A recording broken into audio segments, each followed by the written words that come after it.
Bab 2. Sejarah perumusan Pancasila pada era kemerdekaan 1945. Sejarah perumusan Pancasila pada tahun 1945 merupakan salah satu tonggak penting dalam perjalanan bangsa Indonesia menuju kemerdekaan. Proses ini berlangsung ketika Indonesia sedang berjuang untuk menentukan dasar negara yang dapat menyatukan seluruh komponen bangsa yang sangat menjadi. Bab 3. Pancasila dalam Konstitusi Awal Indonesia 1945 sampai 1950. Setelah proklamasi kemerdekaan 17 Agustus 1945, Indonesia menetapkan Undang-Undang Dasar 1945 pada 18 Agustus 1945 melalui PPKI.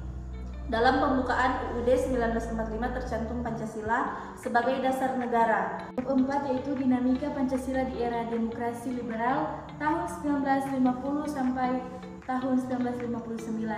Setelah Indonesia merdeka dan melalui masa konstitusi awal tahun 1945 sampai 1950,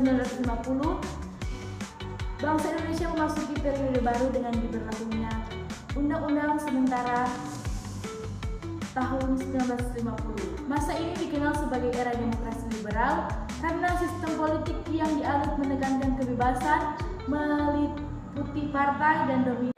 Bab 5. Pancasila pada era demokrasi terpimpin Soekarno tahun 1959 sampai 1969. Setelah kegagalan demokrasi liberal tahun 1950 sampai 1959 yang ditandai oleh pergantian kabinet yang cepat, konflik ideologi, serta kebutuhan konstituante dalam merumuskan undang-undang baru.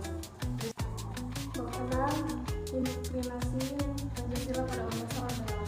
Pada masa Orde Lama di bawah kepemimpinan Presiden Soekarno tahun 1959 sampai 1966, Pancasila tetap dipertahankan sebagai dasar negara. Namun dalam praktiknya Pancasila tidak dijalankan secara murni dan konsisten, melainkan dipadukan dengan ideologi politik yang berkembang saat itu. Bab 7. Analisis dan refleksi Pancasila era kemerdekaan dan era Soekarno.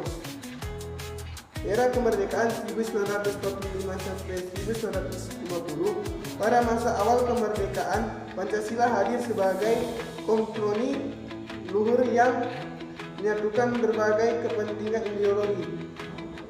Kesimpulan, Pancasila sejak 1945 ditetapkan sebagai dasar negara melalui kompromi politik yang luhur menjadi pemersatu bangsa di tengah perbedaan. Pada masa awal kemerdekaan 1945 sampai 1950, Pancasila berfungsi sebagai identitas nasional meski praktiknya terhambat oleh perang,